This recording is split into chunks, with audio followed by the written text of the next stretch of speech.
देखो आज बड़ सौभाग्य विषय जाजपुर टाउन ने आज आधार सेवा केन्द्र उद्घाटन हो जाकि बहुत खुशी खबर। मो ना हूँ अविनाश परिड़ा मु यूडीआई तरफ सेंटर मैनेजर अच्छी जाजपुर डिस्ट्रिक्ट आउ केन्द्रापड़ा डिस्ट्रिक्ट आज आमर आधार सेवा केन्द्र उद्घाटन होती। आधार सेवा केन्द्र बेसिकली यूडीआई तरफ गोटे इनिशिएटिव सिटीजन मानकर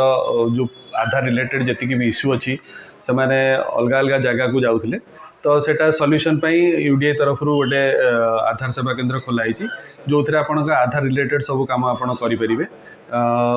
फास्ट मु कहूँ 0 to 5 years 0 to 5 years जो मैंने छुआ मैंने अच्छा आधार एनरोलमेंट फ्री ऑफ कॉस्ट होची आ न्यू एनरोलमेंट आधार आपण करने छुआ मान को नहीं आसिले सहित birth certificate plus father mother Aadhaar card नहीं आसिले फ्री ऑफ कॉस्ट आम सेवा केन्द्र में एनरोलमेंट हो जो मैंने 5 वर्ष ऊपर को अच्छा 5 वर्ष रु 15 वर्ष भितर जो मानकर आधार कार्ड बनी सारी 5 वर्ष भितर जो मानकर बायोमेट्रिक और डेमोग्राफिक अपडेट है 30 सेप्टेम्बर पर्यंत से जिनसा दया करी आम चैनल को लाइक